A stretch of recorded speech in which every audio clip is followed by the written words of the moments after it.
Michelle Obama has openly admitted that she and Barack sleep in separate bedrooms. Here's how it works. She sleeps downstairs, and he likes men. Chinning. The weather. Let's do a monologue. Rumors continue to escalate for the Obamas. Hopefully they can settle it like men.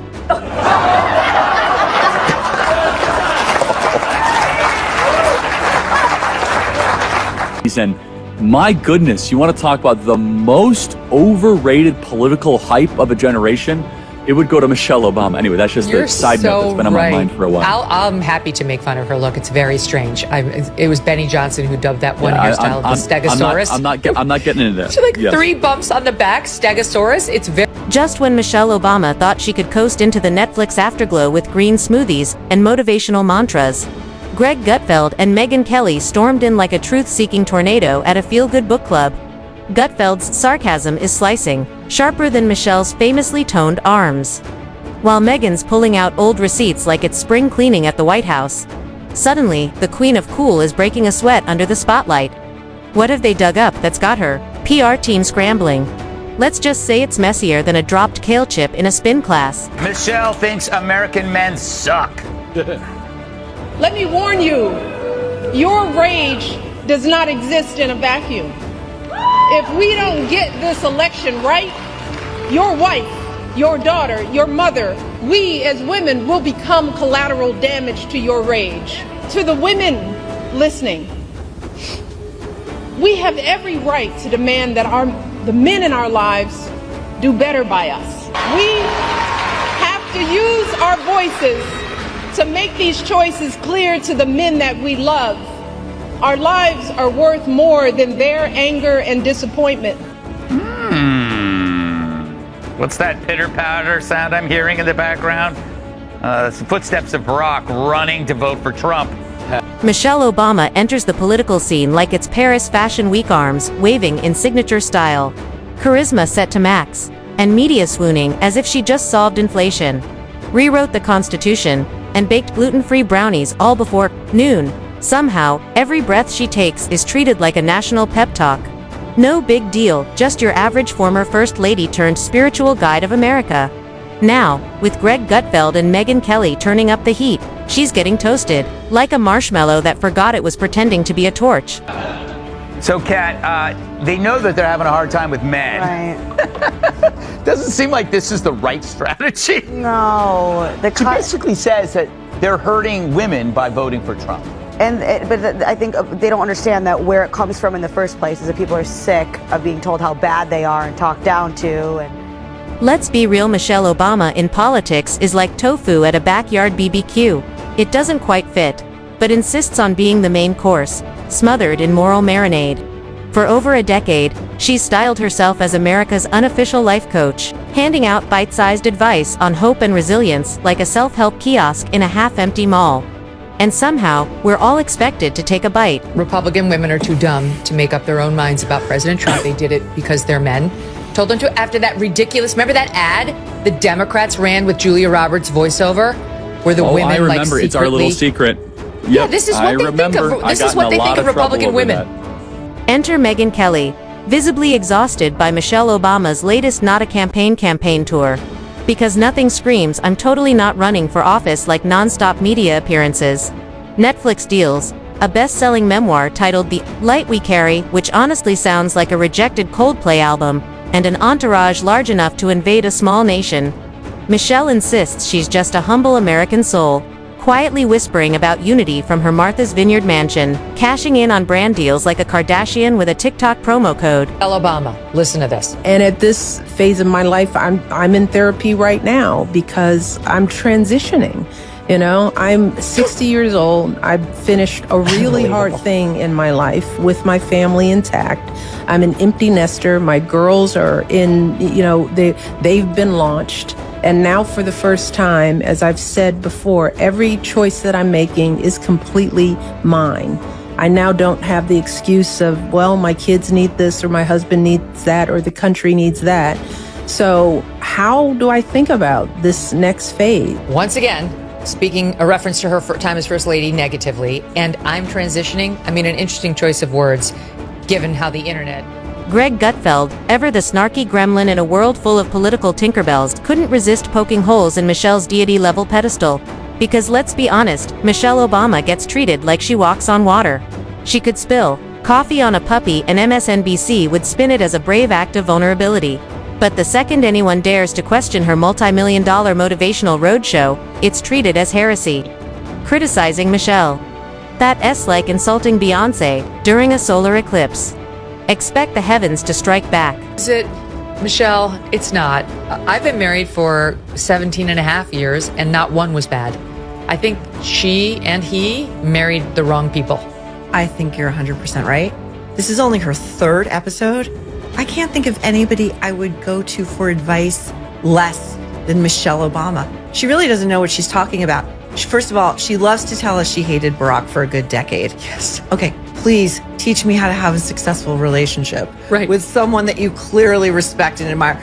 Every time she's on the air, it's like, I'm dragging this ball of dead weight behind me. His name, Barack Obama. Megyn Kelly didn't show up with a bouquet of compliments or a laminated Oprah Book Club card. She came armed with receipts, sharp commentary, and a mental taser set to nonsense. She called out the contradiction at the heart of Michelle's "I'm above politics, but here's why your vote matters" tour. It's the sort of hypocrisy that could power Chicago if you plugged it into a wind turbine. Michelle doesn't want the office, just the perks, the reverence, the glow, the carefully curated adoration without the messy burden of opposition or accountability. That's not leadership. That's influencer energy with national security clearance. She's basically political Barbie fully accessorized with a PR team. And let's be clear, this isn't just harmless spotlight hogging. Michelle has become the emotional airbag for every hit to her husband's legacy. Barack fumbles. No problem, here comes Michelle with a soulful speech about resilience and misunderstood greatness. Preferably while sipping sangria on a beach. With Oprah, she's like a political Clippy. It looks like you're being held accountable. Would you like to deflect with poetic inspiration? They blame gender for her surrender. This week, Michelle Obama scolded female Trump supporters in front of an audience at a business conference in Boston, a city in Massachusetts. She said the former First Lady, quote, "Any woman who voted against Hillary Clinton voted against their own voice. What does it mean for us as women that we look at those two candidates and many of us said, that guy, he's better for me. His voice is more true to me." Well, to me, that just says you don't like your voice. You like the thing you're told to like. I don't get this. No one likes their own voice. Have you ever listened to your own voicemail? It is Greg Gutfeld, high priest of sarcasm and patron saint of eye rolls, called out the whole Michelle Obama charade. To him, she's like that coworker who swears she hates office drama, then schedules a team-building retreat that ends in tears, lawsuits, and an HR investigation. Michelle claims she's not political, yet somehow appears every election cycle like a motivational jack-in-a-box. And every time she pops up, the media acts like it's VE Day and she just vanquished fascism with a TED Talk. Let's not forget the Netflix documentary, where Michelle strolls through stadiums like a prophet descending from the clouds, just with better lighting and a full glam squad. She wasn't selling books. She was delivering a sermon on how misunderstood she is, under a spotlight brighter than Ecuador's GDP. And her "I don't like politics" shtick. Hilarious, coming from the woman married to the architect of drone strikes and mass deportations. But sure, Michelle's just here for hope and light, preferably sponsored by Amazon Prime and moderated by Ellen. Even her wardrobe gets swept into this performance. She wears yellow. Vogue publishes a 4,000-word think piece on sunflowers, racial harmony, and optimism. She wears boots. The boots are apparently speaking truth to power. Gutfeld joked that Michelle could show up in a hazmat suit and the New York Times would write, "Michelle Obama destroys pathogens with grace." Me down. I'm trying to elevate myself with like these things on my head. It looks like Mickey Mouse. It's so like weird. The two ears up there, these two big balls on the left and the right of her head. Like, what kind of midlife crisis is she in the throes of right now? No, she's constantly. You see the other one where she had the three balls on the back of her head, and I think it was Benny Johnson was calling it her Stegosaurus cut. That's what it looks like the back of a hilarious. Megyn Kelly wasn't buying the glamour-filtered narrative either. She pointed out the obvious. Michelle Obama loves the perks of political clout, but none of the criticism. She wields influence without accountability, a political Jedi trick, where she gets to have the cake, eat it, and then shame you for noticing the crumbs.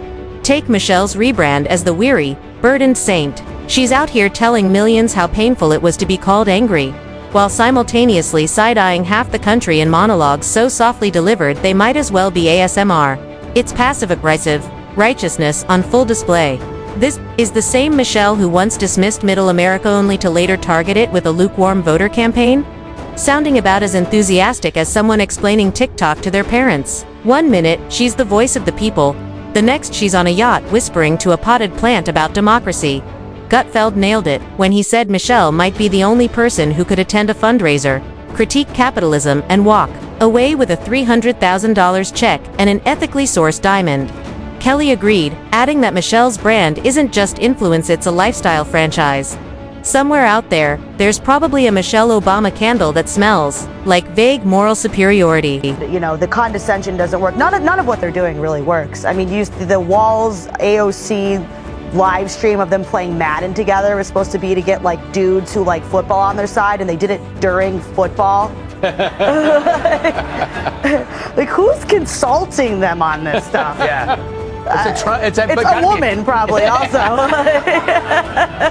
It's a gay man. The truth is, Michelle Obama entered the political Hunger Games with a cheat code. She says all the political things but never has to answer political questions. She laments the hardships of being rich, admired, and married to a two-term president while millions nod as if they're hearing Joan of Arc in a podcast studio. Sure, critics get labeled as punching down, as if the woman with a Netflix empire, private chef, and a podcast budget larger than some state economies is somehow the underdog. Let's break down the Michelle Obama motivational cycle. Say you're tired of politics. Drop an inspirational memoir. Appear on every media outlet not named Animal Planet. Casually imply democracy is at risk. Using metaphors involving kitchen tables, children, and light a seven-figure check, then ask voters for $10 to save the republic. Gutfeld saw through the pattern like it was written in Comic Sans. He laughed at the idea of someone exhausted by the spotlight while headlining a third national tour complete with pyrotechnics and opening acts. Michelle's humility, he said, has more marketing than a Marvel movie. She's constantly like hitting that wound of like, are we divorcing? Don't be gossiping about us. You know, I'm just trying to be an independent woman over here. I hate my husband, but I love my husband. But you know, when she's not doing that, so her brother is her podcast co-host. She's constantly berating him. Like every episode, you didn't tell me you were having marital problems. Like he has to explain to her a million freaking times, hey, I was trying to work out my marriage. And if it did work out and I told you what the problems were, you would hold a grudge against my wife for the rest of your days. Which is real. We all know it. We all know. Nobody holds a grudge like Michelle Obama. It's amazing. Every word she says about Barack Obama. Megyn Kelly couldn't help but take aim at Michelle's "I'm just like you" persona, which lands with the believability of a real housewife saying she shops at Target. The disconnect is so vast, you'd need a SpaceX launch just to reach it. Michelle tells struggling Americans to believe in themselves from a terrace in Tuscany and expects to be seen as relatable. And don't get started on the Michelle for President fantasy, the Democratic Party's dream candidate, Obama branding, zero debate history, and full immunity from press scrutiny. Basically, a hologram with better wardrobe choices. Greg Gutfeld mocked her version of bipartisanship as hugging a puppy in front of a burning flag, then blaming the flames on misinformation. Her unity tour, a warm hug followed by a wallet check. Michelle has weaponized being above it all. She floats above political machines like a drone, quietly filming the chaos below while softly playing the piano. It's a tricker masterful one, and Megyn Kelly couldn't resist calling it out. Because you can't rise above politics while subtly elbowing your opponents with poetic despair. This is where, like, Michelle Obama is kind of full of it. And you know this is true. When Biden announced he was resigning via fax, nothing weird about it, okay? Obama tweeted that they were looking forward to an open primary where they'd pick a nominee. And I know that to be relevant to this story because you can see that Michelle Obama isn't trying. Like, she accused Trump in that same speech of avoiding interviews. Yeah. On the same night he did a 3-hour interview. That's like accusing Chris Christie of avoiding pizza. You know what I mean? So what did Gutfeld and Kelly really expose? That Michelle Obama is a master illusionist, a political magician pulling inspiration out of thin air while your civil liberties disappear behind a velvet curtain. Every tearful interview, every choreographed speech, every stadium book tour dressed up as a group therapy session, it's all part of a brand activation. You feel like you're witnessing leadership, but you're actually watching the world's most polished PR rollout. Michelle has taken the application of politics to such surreal heights. It's only a matter of time before she starts selling electrolyte-infused resilience water with a QR code for voter registration.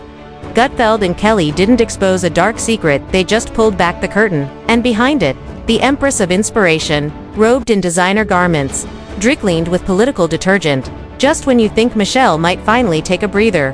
She resurfaces this time on a podcast, swaddled in emotional vulnerability, whispering vague advice like we just need to meet people where they are.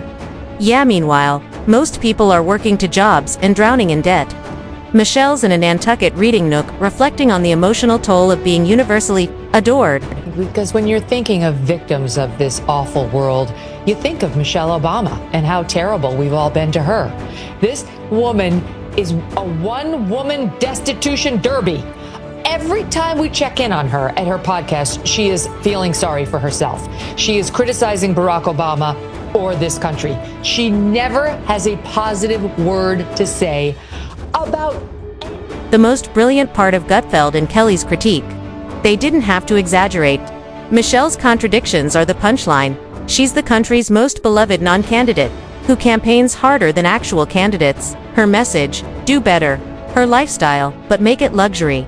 And whenever anyone dares point out the disconnect, the Obama PR team rolls out with a foghorn labeled racism, drowning out logic with candlelight montages and curated buzzwords. The problem isn't that Michelle Obama is powerful, it's that she pretends not to be while wielding more cultural influence than half of Congress combined. That's not empowerment. That's illusion. Thanks to Megyn Kelly and Greg Gutfeld, the illusion is cracking. So the next time Michelle Obama tells you she's just here to help people, remember, that help comes with a media campaign, a book signing, and probably a Target collaboration. Because in 2025, public service doesn't mean running for office, it means running the narrative.